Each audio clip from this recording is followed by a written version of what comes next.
cordial bom dia a todos, na graça e na paz do Senhor e Salvador Jesus Cristo. A todos que estão aqui presencialmente e a todos que estão conosco virtualmente, nós abraçamos e nós estamos aqui para dizer que em nome de Jesus, queremos que Deus abençoe rica e abundantemente a sua vida.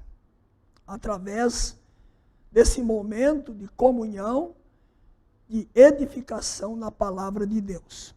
Eu queria, antes de começar a minha aula, externar a minha gratidão a todos que estão orando pela minha mãe, Ivone. Ela está há 10 dias entubada na UTI, em Rio Claro. Tinha tomado as 3 doses da vacina, mas foi acometida pela Covid-19, está nesse estado, uma pessoa com 90 anos, então orem por ela, pela sua vida e para que Deus cumpra os seus propósitos na sua vida. Vamos estar abrindo a palavra de Deus. Inicialmente, eu quero que você abra em Romanos 15, uma palavra introdutória sobre a minha aula desta manhã. Romanos capítulo 15, o verso 4, o apóstolo Paulo disse o seguinte: pois tudo quanto, ele não disse algumas coisas, ele disse tudo, e tudo é tudo.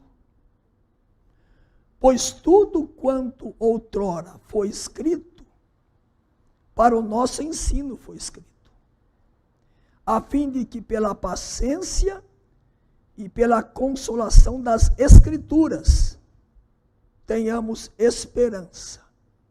Eu quero então me deter nessa palavra de Paulo, que diz que aquilo que foi escrito para o nosso ensino. Então, antes de iniciar minha aula, eu quero dizer 2 coisas. Primeiro, a Bíblia é cristocêntrica. Você tem que ler a Bíblia com a lente da pessoa de Cristo. Qualquer texto da Bíblia, de Gênesis a Apocalipse, você tem que colocar a pessoa de Cristo, porque toda a Bíblia, o centro é Cristo. Ela se converge para Cristo. O Velho Testamento todo, uma história de um povo do qual veio quem? O Messias, Jesus Cristo. O Novo Testamento todo, falando do Messias que veio. Os Evangelhos, as cartas, Apocalipse. Então, essa é a primeira premissa importante. Toda a Bíblia está centralizada em Cristo, por isso que ela é cristocêntrica. A segunda verdade é que a Bíblia não foi escrita sem um objetivo. Primeiro, para mostrar que Deus nos amou em Cristo, para apontar o plano de salvação. E segundo, para nos ensinar como salvos. Salvação e santificação. E quando Paulo diz isso aqui, está dizendo, olha, quando você lê a Bíblia, você tem que lê-la, porque através dela Deus está ensinando. Tudo que foi escrito para o nosso ensino. Eu vou expor uma aula hoje sobre um texto do Velho Testamento. E quando nós olhamos para o Velho Testamento, aquilo que foi escrito, inspirado pelo Espírito Santo, foi escrito para o nosso ensino. Para olhar para aquele texto, para aquela história, para aquela narrativa, e ver, olha, eu estou incluso aqui. Eu posso aprender aqui. E o tema que eu vou tratar hoje é sobre isso, conduzidos ao deserto. Um texto sobre a história do povo de Israel. E nós somos quem? O novo Israel de Deus, em Cristo. Então aquilo que aconteceu com o povo de Deus, o povo de Israel, o povo que foi formado para dele nascer o Messias, aquela história, aquela narrativa, aqueles acontecimentos, eu tenho que ler, mas olha, eu posso aprender aqui. Isso tem a ver comigo hoje. Porque a Bíblia tem simplicidade, tem profundidade, tem praticidade. A Bíblia não é um livro teórico. É um livro prático. Então eu queria que vocês abrissem comigo em Êxodo capítulo 13, que vai ser o texto que eu vou expor aqui hoje. Êxodo capítulo 13, 17 a 22. E o cântico que foi, aí, momentos aí que pelo louvor nos conduziu, tem a ver com isso. Né? Pode até cantar depois outra vez, se quiser, que vai encaixar aí. Capítulo 13 de Êxodo, 17 a 22. É um texto que fala do povo de Deus que saiu do Egito e está indo rumo à terra prometida. De onde você saiu? Do Egito do pecado. Para onde você está indo? Para Canaã celestial. Já começa por aí. Aquele povo teve uma jornada, você tem a sua. 60 anos, 70, 90. Então vejam que as coisas vão se encaixando. O povo foi tirado do Egito e você também foi tirado. Vamos mostrar daqui a pouco. O Senhor ia adiante deles, durante o dia, numa coluna de nuvem, para os guiar pelo caminho. Durante a noite, numa coluna de fogo, para os alumiar, a fim de que caminhassem de dia e de noite. Nunca se apartou do povo a coluna de nuvem durante o dia, nem a coluna de fogo durante a noite. Vamos estar orando mais uma vez? Ó Deus, abrimos o teu livro santo, a tua palavra absoluta, inerrante, eterna, completa, perfeita. Pedimos que tu abras o nosso coração, o nosso entendimento, para recebermos a tua palavra com alegria, com o coração escancarado, com o coração preparado por ti mesmo, para que nós tenhamos uma disposição de estarmos vivendo a tua palavra. Que tu apliques a tua palavra a cada um de nós, com a intervenção, com a atuação, com a iluminação do teu Santo Espírito. Em nome de Jesus. Amém. Ok, o nosso objetivo, então, com a nossa aula desta manhã, nosso PowerPoint, ok? Ah, está lá, não está aqui. Por isso que eu não vi. Ok, então o nosso tema está lá, conduzidos ao deserto. É termos uma conscientização pessoal de que a nossa vida cristã é uma viagem pelo deserto. Eu vou mostrar durante a minha aula, então, porque que o objetivo da minha aula é este. Saímos do Egito, estamos indo para a terra prometida. 40 anos desse povo no deserto. Saiu do Egito, tirado por Deus, está sendo levado para a terra prometida e caminhando 40 anos pelo deserto. E na Bíblia aparecem várias palavras aí, vários termos, vários desertos. Berseba, Cádiz, Damasco, Etã, Gibeim, Judá, enfim. Há uma série de nomes que são dados para esses desertos em que o povo estava peregrinando. Eram regiões assim bem inóspitas, não eram totalmente sem vegetações. Podia ter lá uma pequena vegetação, um rebanho, não é isso? Mas eram regiões assim bem isoladas e que eram chamadas de deserto. E o povo então sai do Egito e já vai para o deserto, depois que atravessa o Mar Vermelho. E o deserto na Bíblia lembra secura, lembra o quê? Um lugar, pode ser até um lugar de refúgio às vezes. Pode significar um lugar de revelação. Onde Moisés estava quando foi chamado? Em Midian. Pastoreando o rebanho no deserto lá de Midian. É um lugar de chamado. Deus chamou Moisés de lá. Pode ser um lugar de provação. Então, vou mostrar aqui A provação está presente. A nossa caminhada rumo à parte celestial, temos o nosso deserto, nossas provações, lutas, adversidades, enfermidades, perplexidades, e daí por diante. Pode ser um lugar também de tentação. Onde que Jesus foi tentado? No deserto. Na sua vida cristã, até chegar ao céu, você vai ser muito tentado. Pô, nós somos tentados diariamente. As tentações estão presentes diariamente na nossa vida. Essa caminhada rumo à terra prometida. E eu queria então iniciar a exposição do meu texto. Aonde que Deus conduziu o seu povo? Diz o texto. Tendo o Faraó deixado ir o povo, deixou depois do chicote de Deus, né? Das pragas, né? Então se deixou aí, deixou debaixo do juízo de Deus, né?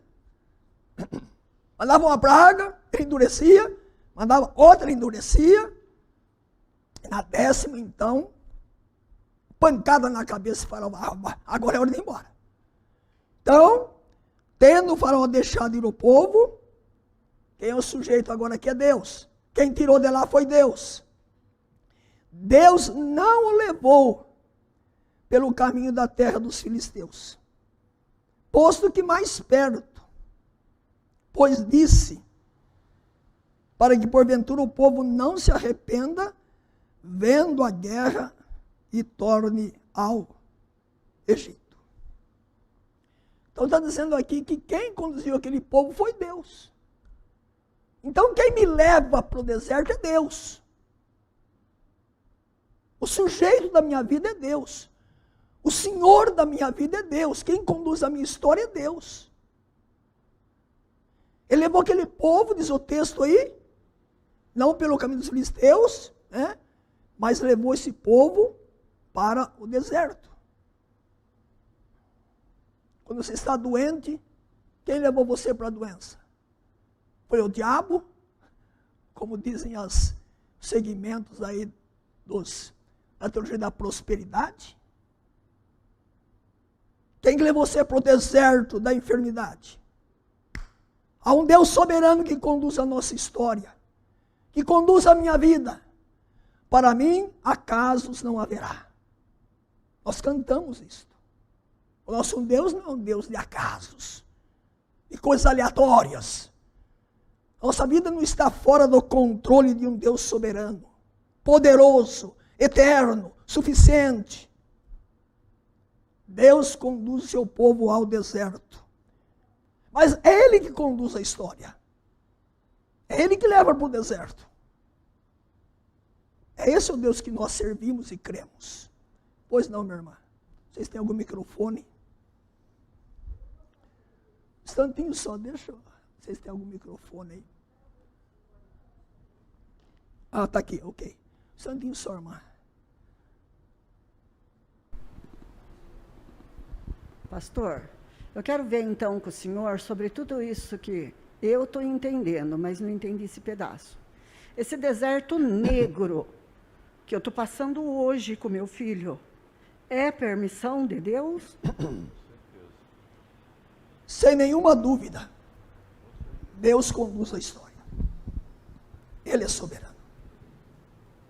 Muitas coisas nós não conseguimos entender. E quem disse que é para entender? É para confiar. Nós queremos entender todos os fatos da vida. Deus não nos chama para entender a caminhada. Nos chama para confiar nele, para descansar nele. As situações mais difíceis da nossa vida, problema familiar, um filho rebelde, enfim, qualquer que seja a circunstância, Deus é soberano. Deus está por trás de todos os eventos da história. É lógico que Deus não está aprovando o pecado. Não é isso. Deus não aprovou o pecado dos irmãos de José. Os irmãos dele tiveram ódio dele, inveja. Olha o que Deus fez com tudo isso. Deus pegou o pacote todo contra José e converteu o pacote em bênção para os que odiaram José. Quem é que faz isso? Só Deus. Lá na frente, Deus mostrou para os irmãos de José. Quem que estava no controle? Vocês pensaram que jogaram José na cisterna? Que vocês venderam José? Vocês quiseram matar José? Mas sabe quem estava com a mão por trás? Eu sou soberano. Então eu leio a minha vida e leio a história dessa forma. Deus está por trás de todos os eventos da história. De todos. Quem tirou você do seu pecado, do seu Egito de perdição, de escravidão? É só você lembrar um texto conhecido, você já sabe. Só vou lembrar. Colossenses 1, 13 e 14.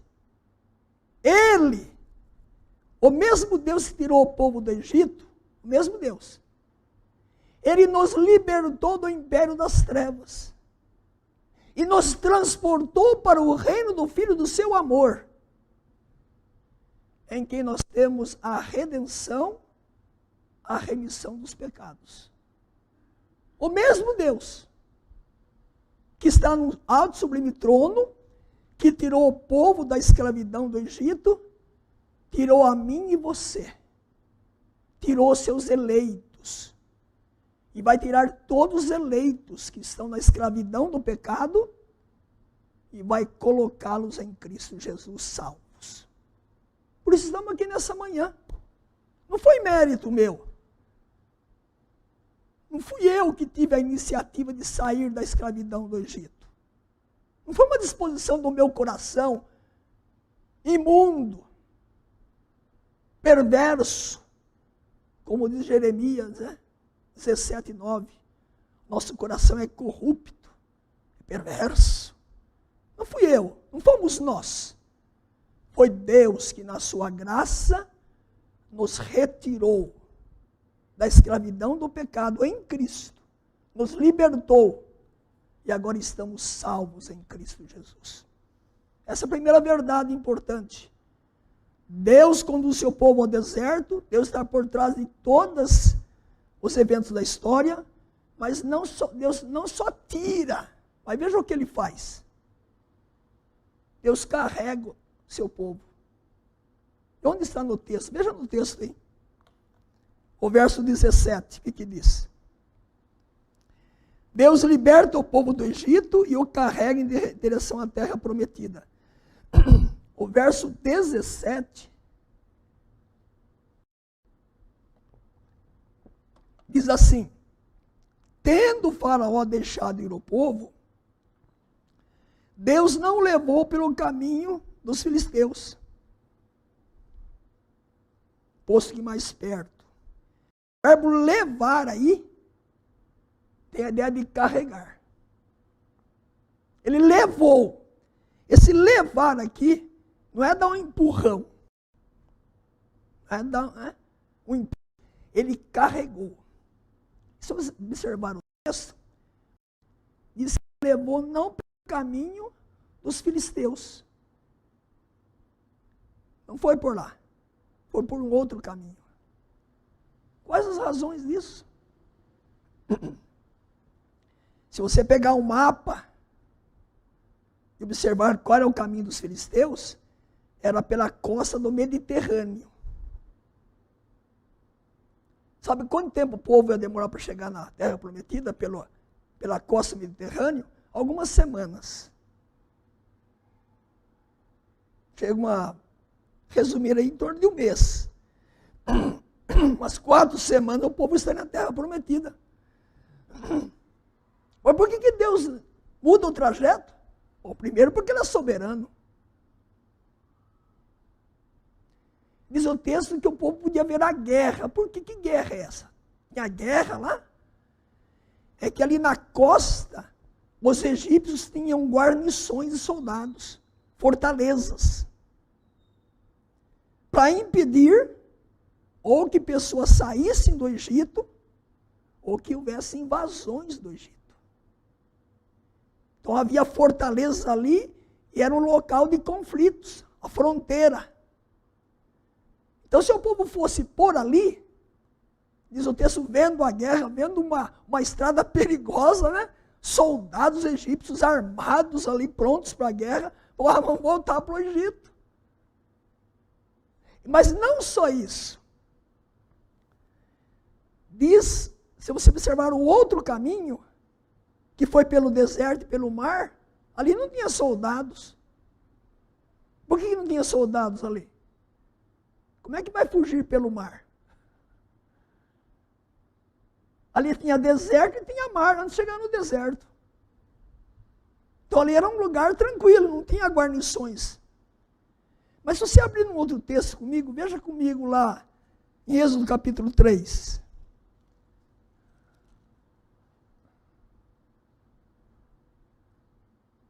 O verso 12.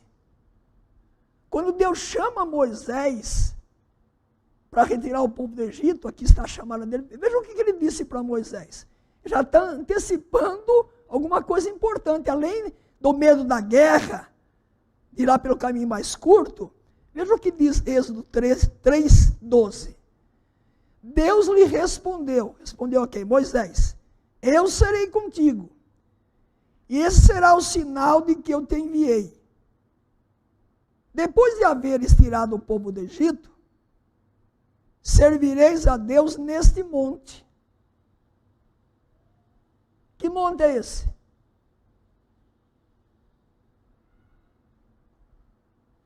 Moisés estava na região do Monte Sinai, em Midian.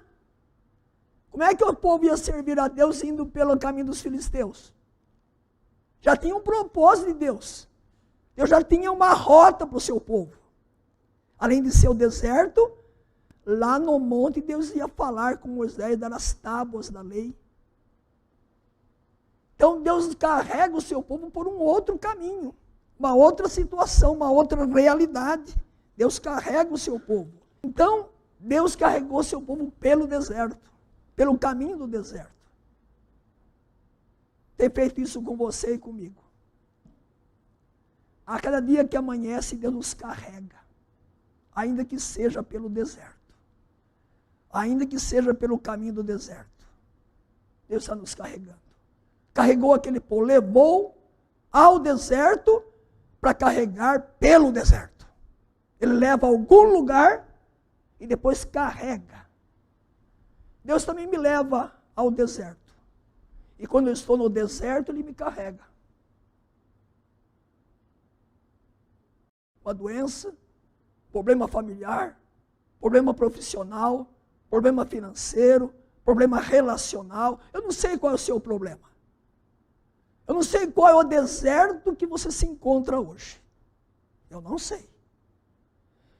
Mas qualquer que seja o seu deserto hoje, eu tenho uma certeza absoluta que é Deus que levou você a esse deserto. E é esse Deus que está carregando você nesse deserto. Não é um outro Deus. Não é um ídolo. Se você ler o texto aí de Isaías 46, eu coloquei só 3 e 4. Se você ler os versos 1 e 2, o profeta está dizendo, olha, ó povo de Deus, os deuses da Babilônia são nulidade. Eles são carregados em carroças, em cavalos. Quando os persas invadiram a Babilônia e conquistaram a Babilônia, os babilônios saíram, pensaram que os deuses iam protegê-los. Seus deuses. E esses deuses que eram ídolos, grandes estátuas, foram colocados em carroças. Enquanto fugiam, eles caíam e quebravam. Eles eram nulidade. Esse não é o nosso Deus, que tem que ser carregado. O nosso Deus é quem nos carrega com braços poderosos e com mãos carinhosas. Qualquer que seja o seu deserto, esse Deus está com as mãos sobre você, por baixo de você, dizendo, eu te amei. Você é meu filho. Está doendo? Está difícil? coração está com angústia, não se esqueça, estou carregando você. Eu não abandonei você. Você não está caminhando pelo deserto como um beduíno, abandonado. Não. Aquilo que meu Pai me deu é maior do que tudo. E da mão do Pai ninguém pode arrebatar. João 10, 27 e 29. Creia e descanse. É crer e descansar. Não é questionar. Não é murmurar. Não é dizer, meu Deus, por que comigo isso? Essa não é a pergunta. Creia e descanse. Está doendo? Tem choro? Tem pranto? Diz Apocalipse que lá no céu, novos céus e nova terra, não haverá nem dor, nem luto, nem pranto, nem lágrimas, lá. Mas aqui tem. Pelo deserto da vida cristã, nós enfrentamos essas lutas e dificuldades. Creia e descanse. Mas há uma outra coisa importante. Primeiro, Deus leva ao deserto, Ele é soberano por trás de tudo. Deus nos carrega no deserto. Deus carrega o seu povo pelo caminho que Ele mesmo escolhe. Ele que escolhe o caminho. Eu mostrei. O povo podia ter chegado à terra prometida em algumas semanas. Pelo caminho dos filisteus. Mas quem escolheu esse caminho não foi o povo. Foi Deus. Nós pensamos que estamos escolhendo o nosso caminho. Nós imaginamos.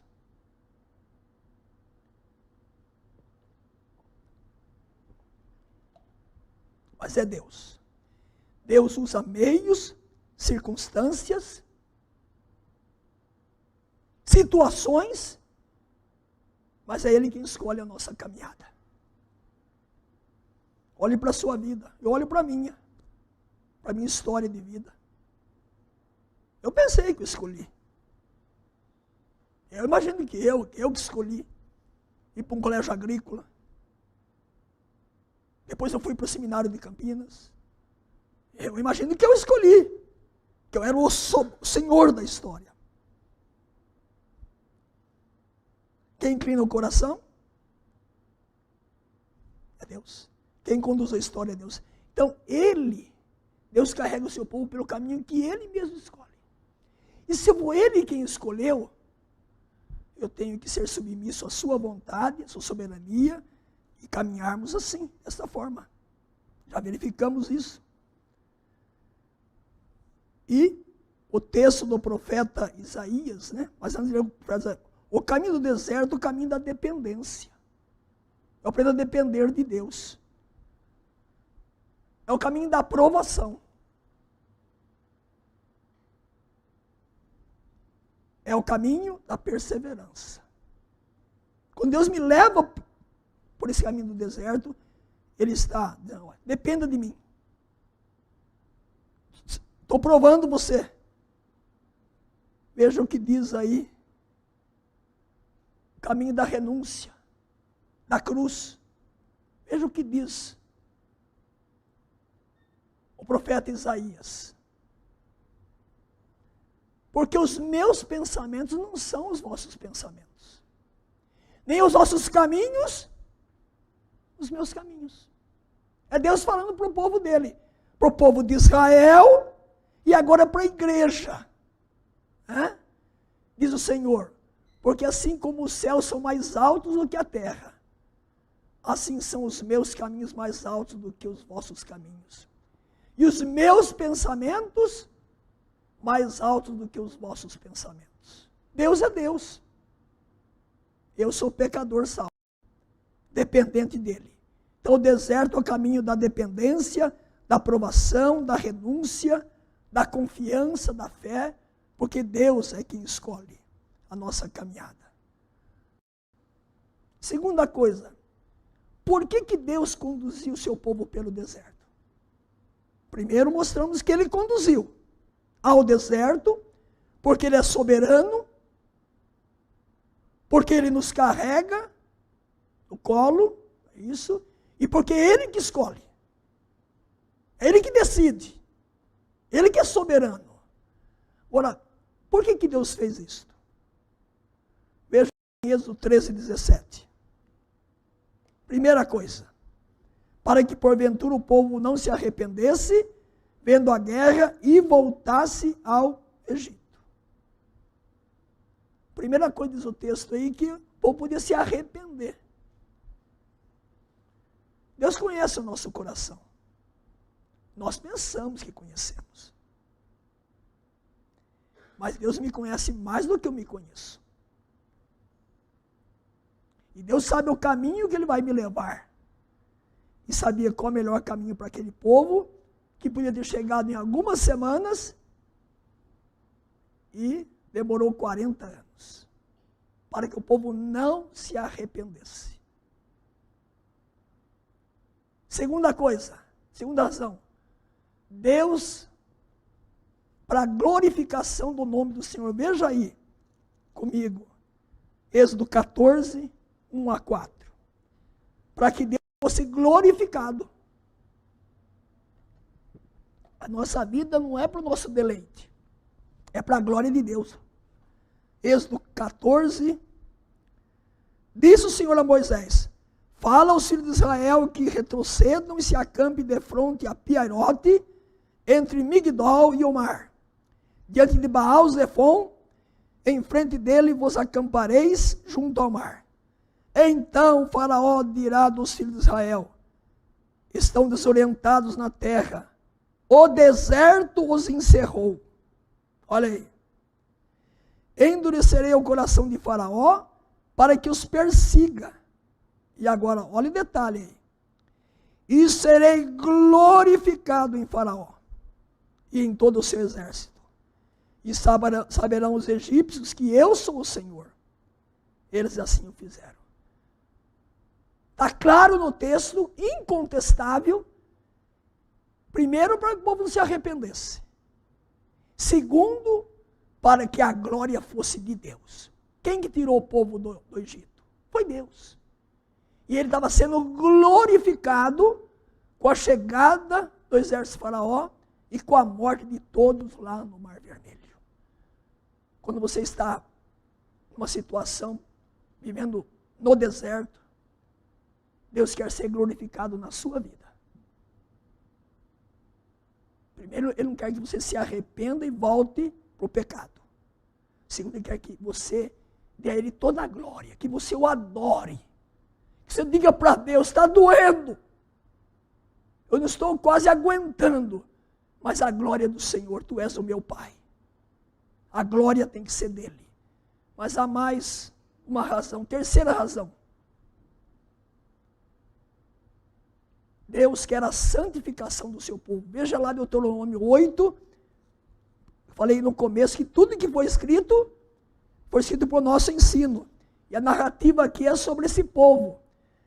Veja aí que o povo, por que conduziu o povo ao deserto? E agora o povo está caminhando pelo deserto. Capítulo 8, Deuteronômio 2-4. Recordar-te-ás de todo o caminho pelo qual o Senhor teu Deus te guiou no deserto. Olha lá. Guiou no deserto. Esses 40 anos. Para te humilhar. Olha lá. Por que Deus me leva ao deserto? Por outro caminho.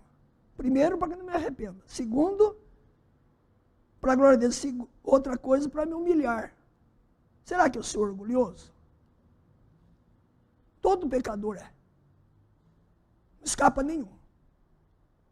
Um dos pecados que nós temos é o orgulho, a prepotência. E quando Deus nos leva ao deserto, Ele mostrar para mim: olha, seja humilde. Você não consegue sozinho. Você depende de mim. Né?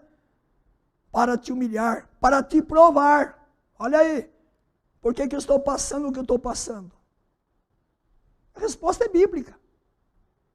para humilhar, para provar, para saber o que estava no teu coração. Olha lá. Deus já sabe o que está no meu coração. Deus é onisciente. Mas quando eu sou provado, quando Deus me leva por outro caminho para que esteja vivendo um deserto da minha vida, é para provar, para que eu diga, olha, meu coração precisa de mais santificação ainda, hein? Eu pensei que estava tão forte, né? Aí vem a aprovação, eu começo a reclamar, murmurar, blasfemar muitas vezes. Eu me lembro lá em São José dos Campos, eu visitei muito lá o irmão William. O irmão William foi acometido de um câncer estomacal agressivo. E eu visitava esse irmão lá para levar ceia uma vez por mês. E o câncer foi tomando conta daquele homem. Eu ia lá, lia a Bíblia, cantava com ele, ministrava a ceia. Uma das perguntas que ele fazia para mim toda vez que eu ia lá, escapava nenhuma vez. Antes de eu sair e me levantar, pastor, eu murmurei. Pastor, eu murmurei. Vocês não imaginam a dor daquele homem.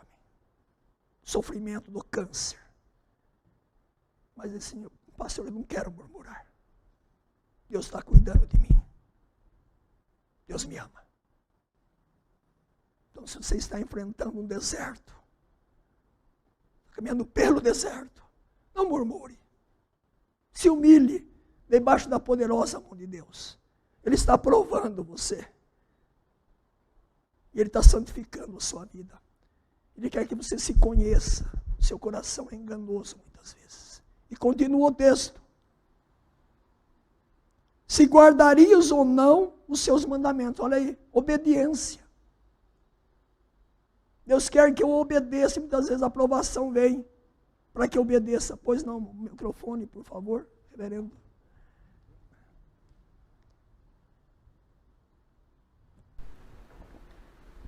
É que notando aqui, né, que guardarias ou não seus mandamentos, todas as vezes que o povo estava de fato sofrendo no deserto, é porque já estavam se esquecendo desses mandamentos de Deus. Eles tinham se esquecido de Deus, das suas promessas, da sua promessa de ter a terra prometida. Estavam vivendo a sua vida do dia a dia dos egípcios e escravizados. Ok. Obrigado pela sua pergunta. Eu diria sim e não. Por que eu diria sim? Pode ser que sim. Pode ser que alguma provação que esteja enfrentando é por desobediência, por rebeldia. O povo de Deus, pelo deserto, foi rebelde muitas vezes. Então eu diria que sim, que a minha desobediência pode me levar a uma aprovação que Deus está me levando para eu aprender a obedecer. Mas pode ser que não tenha havido nenhuma desobediência também. Quer um exemplo? Jó. Jó tinha desobedecido? Pelo menos pela narrativa bíblica, não. Era um homem reto, íntegro, temente a Deus, se desviava do mal. Então, o exemplo de Jó me leva a pensar que nem sempre a aprovação é porque eu desobedeci. Deus tem um propósito. Eu sou um pecador. Como pecador, eu preciso me santificar. Então, Ele me leva ao deserto com esse propósito. Então, eu diria que sim e não. Pode ser que seja uma desobediência e pode ser que não também. Então, aí eu diria que cada caso é Deus que administra. Seria essa a minha resposta. Mais alguém levantou a mão lá? Acho que o André.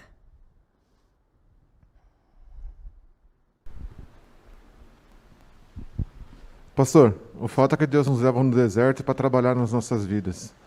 E eu acredito também num propósito também que é um ponto que o senhor vai chegar a falar ou comentar, mas com tudo isso também de nos levar a ter a intimidade mais com Deus, nos levar a ter mais proximidade a Deus. Ok. Sim, muito obrigado pela sua contribuição. Exatamente. Eu diria que assim como a Bíblia é a escola do Espírito Santo, o deserto é a escola de Deus na minha vida. Então Deus não desperdiça nada. Deus não desperdiça nada. Então ele vai usar isso para mais intimidade com ele. Mas veja, seguindo o texto aí, veja aí. Para saber o que estava no teu coração, se guardarias ou não os seus mandamentos, ele te humilhou, te deixou ter fome. Olha lá, deixou até o povo ter fome. E te sustentou com maná, que tu não conhecias, nem teus pais o conheciam, para te dar a entender que não só de pão viverá o homem, mas de tudo que procede da boca do Senhor viverá o homem. Olha aí, quando Deus me leva ao deserto, esse processo de santificação é para que eu aprenda o quê? Entender que o material não é mais importante. O pão que eu tomo café de manhã cedo não é o mais importante. Ele é necessário, mas há um pão espiritual superior. Eu ouvi esse relato, acho que saiu um áudiozinho do Dr. Russell Shedd, homem de Deus, exegeta. Temos a Bíblia Shedd, né, que alguns usam. E ele estava na cama doente. E pessoas foram lá visitá-lo. Um grupo lá de irmãos, sei, de pastores. Perguntaram, doutor Russell Shedd, como é que o senhor está? Nesse momento, talvez derradeiro. Ele falou, eu estou aqui. Deus está usando esse momento para me desmamar das coisas da terra. Das coisas materiais. Para me desmamar. Um homem de Deus. Eu participei de muitos congressos com esse homem. Humilde, crente, sincero. Participei no congresso da PEC com esse homem, foi um dos preletores. Ele não admitia ir tomar refeição numa mesa isolada. Ele pegava fila com os congressistas. Por dois motivos. Para ficar conversando com os congressistas, porque ele achava que ele fazia parte da fila também. É esse homem que disse, Deus está me desmamando das coisas da terra. Queiramos ou não, nós temos um certo apego às coisas materiais. Nós temos essa tendência. Achamos que somos eternos aqui. E o deserto, né, irmão? No deserto não dá para carregar muita coisa, não. Então a santificação, e termina o texto, nunca envelheceu a tua veste sobre ti, nem se inchou o teu pé nesses 40 anos. Deus da providência. Você estava caminhando pelo deserto hoje? Não se esqueça que Deus é o Deus da providência. Ele governa, Ele cuida, Ele carrega, Ele sustenta, Ele abençoa, Ele santifica, e daí por diante. Esse é o nosso Deus. E a última razão porque Deus leva por outro caminho, o apóstolo Paulo diz lá. O apóstolo Paulo diz que Deus puniu os infiéis. E Judas também. Abram comigo lá. 1 Coríntios, capítulo 10, Paulo faz uma narrativa do povo de Israel. Deus levou o povo ao deserto para santificar os seus e punir os infiéis também. Pode ver aí. 1 Coríntios 10, 1 a 5. Ora, irmãos, não quero que ignoreis que os nossos pais estiveram todos sob a nuvem, e todos passaram pelo mar, tendo sido todos batizados, assim na nuvem como no mar, com respeito a Moisés. Todos eles comeram de um só manjar espiritual, todos. 600 mil lá, é só de homens, né? Era uma multidão.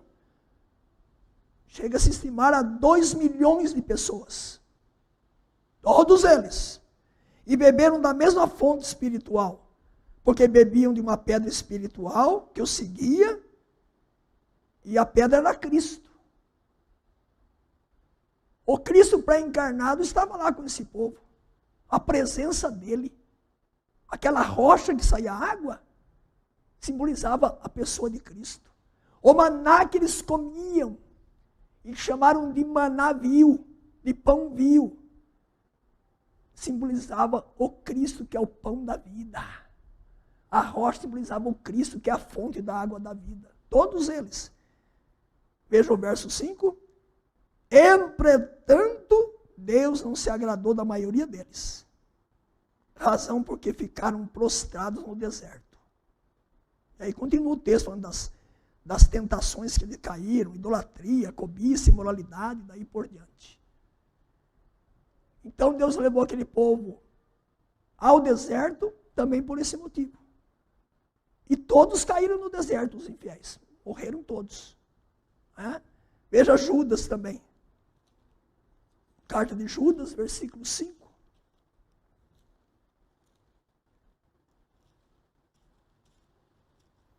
Judas, versículo 5, diz assim: quero, pois, lembrar-vos, olha aí, eu uso o termo de Judas, só lembro, vocês já sabem.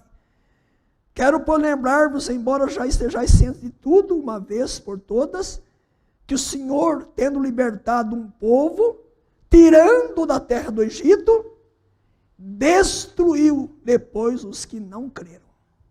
Então o deserto foi juízo também. Foi punição para os infiéis. Todos caíram lá. A geração que saiu, só Josué e Caleb adentraram a terra prometida. Até o próprio Moisés, né, não pôde entrar. Última coisa do meu estudo.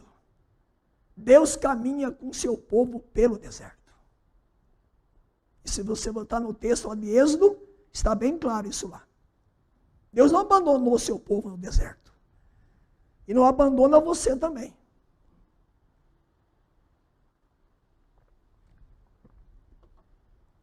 Capítulo 13 de Êxodo, os versos 21 e 22. O Senhor ia adiante deles, durante o dia numa coluna de nuvem, para os guiar pelo caminho. Durante a noite numa coluna de fogo, para os alumiar, a fim de que caminhassem de dia e de noite. Nunca se apartou do povo a coluna de nuvem durante o dia, nem a coluna de fogo durante a noite. Deus usou esse instrumento. O fogo é símbolo de Deus, da presença de Deus. Então essa coluna, essa nuvem, fenômeno, né? Imagina uma nuvem para cobrir 2 milhões de pessoas. Uma nuvenzinha boa, né? Uma coluna de fogo para iluminar 2 milhões de pessoas. Deus é Deus. É todo poderoso. Esse mesmo Deus é o Deus que caminha com você pelo deserto e não abandona você. É o Deus poderoso, faz milagres. Providenciou a nuvem e a coluna. O que isso significava? A presença de Deus significa direção. Ele está presente com o seu povo a fim de orientá-lo. A nuvem simbolizava a presença orientadora de Deus. Quem orienta a sua vida? Quem dirige a sua história? Quem conduz a sua vida? É Deus, a cada dia. Para mim, acasos não haverá. As tuas mãos dirigem o meu destino. Não são as minhas mãos. Não a minha capacidade, a minha saúde. Eu por muito tempo pensei que o cuidado com a saúde me levaria a evitar qualquer doença. Não que eu não cuide mais. Mas quando Deus deu câncer a primeira vez na garganta, dali 6 meses deu a segunda vez, falei, olha, eu tenho que me cuidar. Mas Deus é Deus. O meu cuidado sem Deus é prepotência. É nulidade. Esse é o nosso Deus. Ele orienta, ele dirige. Essa nuvem. A presença de Deus significa segurança e proteção. Ele sempre protegeu o seu povo. Coletivamente, individual e coletivamente. Ele protege.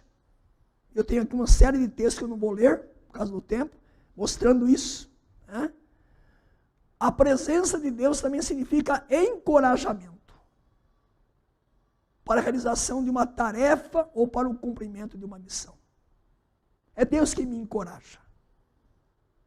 40 anos de caminhada pastoral. Quantas vezes eu fiquei desanimado? Quantas vezes eu fiquei prostrado? Quantas vezes eu vim para assumir esse púlpito aqui sem gás?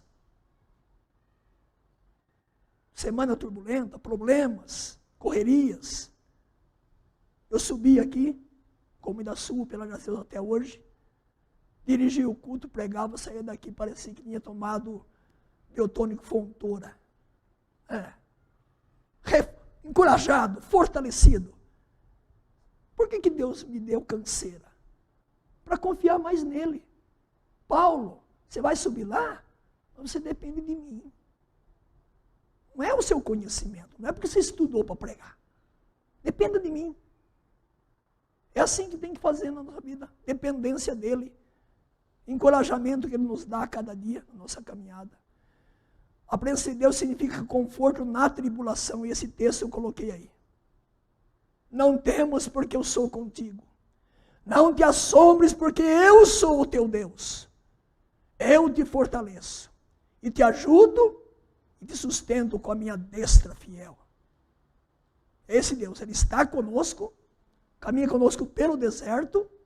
Diz o texto aí que ele fortalece. Ele ajuda. Ele sustenta. 3 verbos poderosos aí. E Deus faz isso com você a cada dia na sua caminhada. Finalmente, a presença de Deus significa poder e capacitação espiritual. O texto lá de Atos 1:8. Sobre o Espírito Santo que foi enviado e que habita em nós. E que nós recebemos na conversão, na regeneração. Diz o texto que esse Espírito Santo capacita, dá dons e talentos para que nós sejamos bênçãos no deserto. No deserto. Minha conclusão. Terminando o deserto, podemos estar chegando num rio caudaloso, num lago paradisíaco, na pátria celestial. Chegaremos lá um dia. Quanto tempo falta para você estar caminhando pelo deserto? Eu não sei. Mas Deus sabe. Mas Deus quer que você saiba que você vai chegar à pátria celestial. Que você vai adentrar os portais dos céus. Não porque você merece, mas porque Deus conduziu você ao deserto. E Deus tem sustentado você, carregado você pelo deserto. E é esse Deus que vai dizer para você e para mim. É Cristo quem diz no final desse texto. É ensinando-os a guardar todas as coisas que você tem ordenado. E eis que estou convosco todos os dias, até a consumação do século. Cristo ressurreto, que me salvou, está me carregando, me conduzindo a cada dia. Ele não me abandona. Suas mãos foram gravadas na cruz por mim. Mas ele ressuscitou. Está vivo para sempre. O texto da carta aos Hebreus. Todos esses morreram na fé, sem ter obtido as promessas. Vendo-as, porém, de longe, saudando-as e confessando que eram estrangeiros e peregrinos sobre a terra. Porque os que falam desse modo manifestam estar procurando uma pátria. E se na verdade se lembrassem daquela de onde saíram, teriam oportunidade de voltar. Mas agora aspiram uma pátria superior. Isto é, celestial. Por isso, Deus não se envergonha deles, de ser chamado o seu Deus, porquanto lhes preparou uma cidade.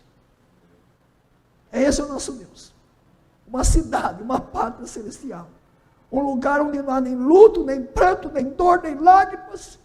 Lá não tem câncer, não tem coronavírus, não tem problemas na família. Mas até chegarmos lá,